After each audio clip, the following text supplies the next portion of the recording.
പശ്ചിമേഷ്യയിലെ യുദ്ധമേഘങ്ങൾ കൂടുതൽ കറുത്തിരുളുന്നു.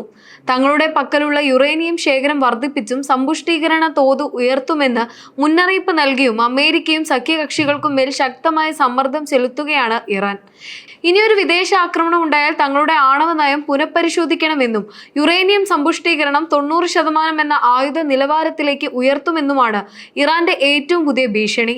60% നിന്ന് ഈ കടമ്പയിലേക്ക് എത്തുക എന്നത് സാങ്കേതികമായി ഇറാനെ സംബന്ധിച്ചിടത്തോളം വലിയ പ്രയാസമുള്ള കാര്യമല്ല എന്നതാണ് ലോകരാജ്യങ്ങളെ ഭയപ്പെടുത്തുന്നത്. അമേരിക്കയോ ഇസ്രായേലോ സൈനികപരമായ നീക്കങ്ങൾ നടത്തിയാൽ നിലവിലെ തങ്ങളുടെ സമാധാനപരമായ ആണവ നയം തിരുത്തുമെന്നും പ്രതിരോധത്തിനായി ആണവായുധം നിർമ്മിക്കുമെന്നും ഇറാന്റെ പാർലമെന്റ് ദേശീയ സുരക്ഷാ വക്താവ് നൽകിയ പരസ്യമായ മുന്നറിയിപ്പ് ഈ പ്രതിസന്ധിയുടെ ആഴം വർദ്ധിപ്പിക്കുന്നു. നിലവിൽ അമേരിക്കയുമായുള്ള നയതന്ത്ര ചർച്ചകൾ പൂർണ്ണമായും വഴിമുട്ടിയ അവസ്ഥയിലാണുള്ളത്. തങ്ങൾ മുന്നോട്ട് വെച്ച 14 ഇന നിർദ്ദേശങ്ങൾ അംഗീകരിക്കാതെ യാതൊരുവിധ വിട്ടുവീഴ്ചകൾക്കും തയ്യാറല്ലെന്ന കർക്കശമായ നിലപാടിലാണ് തെഹ്റാൻ. ഇറാന്റെ ഈ പുതിയ യുറേനിയം തുറുപ്പുചീട്ട് മേഖലയിലെ സൈനിക സമവാക്യങ്ങളെ മാറ്റിയെഴുതാൻ സാധ്യതയുള്ള ഒരു ഗൗരവകരമായ ഭീഷണിയായി നയതന്ത്ര വിദഗ്ധർ വിലയിരുത്തുന്നു. ഇറാന്റെ ആണവ പ്രതിസന്ധി ഇന്ന് കേവലം 2 രാജ്യങ്ങൾക്കിടയിലുള്ള തർക്കമായി അവശേഷിക്കുന്നില്ല. മറിച്ച് പാകിസ്ഥാൻ, ചൈന, അമേരിക്ക തുടങ്ങിയ വൻ ശക്തികളുടെ ഇടപെടലുകൾ ഈ വിഷയത്തെ അന്താരാഷ്ട്ര തലത്തിൽ അതീവ സങ്കീർണമാക്കിയിരിക്കുകയാണ്. ചർച്ചകളിൽ മധ്യസ്ഥ രാജ്യമായി പ്രവർത്തിക്കുന്ന പാകിസ്ഥാനെതിരെ ഇപ്പോൾ ഗുരുതരമായ ആരോപണങ്ങളാണ് ഉയരുന്നത്. അമേരിക്കൻ സൈനിക നീക്കങ്ങളിൽ നിന്ന് സംരക്ഷിക്കുന്നതിനായി ഇറാന്റെ സൈനിക വിമാനങ്ങൾക്ക് പാകിസ്ഥാൻ തങ്ങളുടെ നൂർഖാൻ എയർബേസിൽ രഹസ്യമായി സൗകര്യമൊരുക്കിയെന്ന് CBS ന്യൂസ് റിപ്പോർട്ട് ചെയ്തത് വലിയ നയതന്ത്ര ചർച്ചകൾക്ക് വഴിവെച്ചു. എന്നാൽ ഈ റിപ്പോർട്ടുകളെ പൂർണ്ണമായും നിഷേധിച്ച് പാകിസ്ഥാൻ രംഗത്തെത്തിയിട്ടുണ്ട്. അതേസമയം അമേരിക്കൻ ഉപരോധങ്ങളെ പ്രതിരോധിക്കാൻ ഇറാൻ ചൈനയുമായി കൂടുതൽ അടുക്കുന്ന കാഴ്ചയാണ് ദൃശ്യമാകുന്നത്. ചൈനയെ ഏറ്റവും വിശ്വസിക്കാവുന്ന പങ്കാളിയായി ഇറാൻ ഉയർത്തിക്കാട്ടുമ്പോൾ ചൈനീസ് നിർമ്മിത യുദ്ധവിമാനങ്ങളും അത്യാധുനിക പ്രതിരോധ സാമഗ്രികളും ഇറാന്റെ സൈനിക ശേഷി ഗണ്യമായി വർദ്ധിപ്പിക്കുന്നുണ്ട്. റഷ്യയുമായുള്ള സഖ്യവും ചൈനയുടെ പിന്തുണയും ഇറാന് അന്താരാഷ്ട്ര തലത്തിൽ പുതിയൊരു കരുത്ത് നൽകുന്നതായാണ് രാഷ്ട്രീയ നിരീക്ഷകർ വിലയിരുത്തുന്നത്. അമേരിക്കയിൽ തിരഞ്ഞെടുപ്പ് ചർച്ചകൾ സജീവമാകുന്ന പശ്ചാത്തലത്തിൽ ഇറാന്റെ ആണവ നീക്കങ്ങളോടുള്ള വാഷിംഗ്ടണിന്റെ നിലപാടുകൾ അതീവ പ്രാധാന്യത്തോടെയാണ് ലോകം വീക്ഷിക്കുന്നത്. ഈ വിഷയത്തിൽ പ്രസിഡന്റ് ഡൊണാൾഡ് ട്രംപ് നടത്തിയ പുതിയ പ്രസ്താവനകൾ നയതന്ത്ര തലത്തിൽ വലിയ ചർച്ചകൾക്ക് തുടക്കമിട്ടിരിക്കുകയാണ്. നിലവിലെ വെടിനിർത്തൽ ധാരണകൾ അന്ത്യത്തോടടുത്തുവെന്നും ഇറാന്റെ നീക്കങ്ങൾ ഗൂഢലക്ഷ്യത്തോടെയുള്ളതാണെന്നുമാണ് ട്രംപ് ആരോപിക്കുന്നത്. സമാധാന ചർച്ചകളെ ഇറാൻ വെറുതെ നീട്ടിക്കൊണ്ടു പോകുന്നത് തങ്ങളുടെ ആണവ പദ്ധതികൾ പൂർത്തിയാക്കാനുള്ള സമയം കണ്ടെത്താനാണെന്ന സംശയം അമേരിക്കൻ ഭരണകൂടത്തിനുണ്ട്.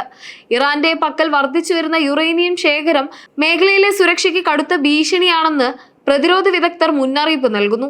സാഹചര്യങ്ങൾ ഇത്തരത്തിൽ വഷളാകുകയാണെങ്കിൽ ഇറാന്റെ ആണവ നിലയങ്ങൾ നേരിട്ട് ലക്ഷ്യമിട്ടുള്ള സൈനിക ആക്രമണങ്ങൾ ഉണ്ടാകാനുള്ള സാധ്യത തള്ളിക്കളയാനാവില്ലെന്ന് വിദഗ്ധർ വിലയിരുത്തുന്നു. ട്രംപിന്റെ പ്രസ്താവനകളും പെന്റഗണിന്റെ ജാഗ്രതയും വിരൽ ചൂണ്ടുന്നത് വരും ദിവസങ്ങളിൽ അമേരിക്ക ഈ വിഷയത്തിൽ കൂടുതൽ കർക്കശമായ നിലപാടുകളിലേക്ക് നീങ്ങിയേക്കാം എന്നതിലേക്കാണ്.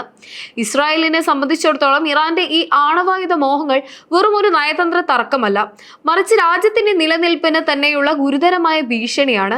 ഇറാൻ ഒരു ആണവശക്തിയായി മാറിയാൽ അത് മേഖലയിലെ സൈനിക സന്തുലിതാവസ്ഥയെ തകർക്കുമെന്നും തങ്ങളുടെ സുരക്ഷയെ അപകടത്തിലാക്കുമെന്നും ഇസ്രായേൽ ഉറച്ചു വിശ്വസിക്കുന്നു.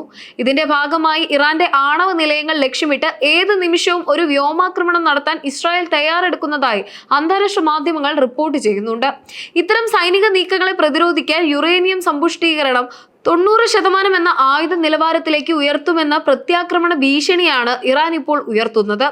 ഇസ്രായേലിന്റെ ഭാഗത്തു നിന്ന് ഏതെങ്കിലും തരത്തിലുള്ള പ്രകോപനം ഉണ്ടായാൽ തങ്ങളുടെ ആണവ നയം പൂർണ്ണമായും മാറ്റുമെന്നും നിമിഷങ്ങൾക്കുള്ളിൽ ആണവായുധ നിർമ്മാണത്തിലേക്ക് കടക്കുമെന്നും ഇറാൻ നൽകുന്ന മുന്നറിയിപ്പ് സംഘർഷാവസ്ഥയെ അതിന്റെ പരകോടിയിൽ എത്തിച്ചിരിക്കുകയാണ്. ഇരു രാജ്യങ്ങളും തമ്മിലുള്ള ഈ വാഗ്വാദം കേവലം ഒരു പ്രാദേശിക യുദ്ധത്തിൽ ഒതുങ്ങാതെ ഒരു വൻ സ്ഫോടനമായി മാറുമോ എന്ന ഭീതിയിലാണ് ലോകരാജ്യങ്ങൾ.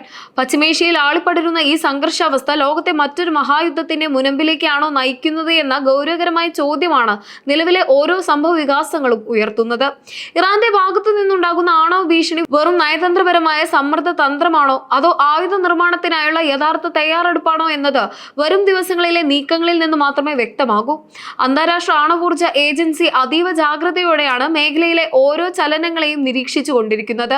അമേരിക്കയും ഇസ്രായേലും ഉൾപ്പെടെയുള്ള ശക്തികൾ തങ്ങളുടെ നിലപാടുകളിൽ ഉറച്ചു നിൽക്കുമ്പോൾ നയതന്ത്രപരമായ ചർച്ചകളിലൂടെയും വിട്ടുവീഴ്ചകളിലൂടെയും അടിയന്തരമായി ഒരു പരിഹാരം കണ്ടെത്താൻ സാധിച്ചില്ലെങ്കിൽ പശ്ചിമേഷ്യയിലെ ഈ കനൽ ഒരു വൻ സ്ഫോടനമായി മാറുകയും അത് ആഗോളതലത്തിൽ തന്നെ വലിയ പ്രത്യാഘാതങ്ങൾ സൃഷ്ടിക്കുകയും നിലനിൽക്കുകയും ചെയ്യും.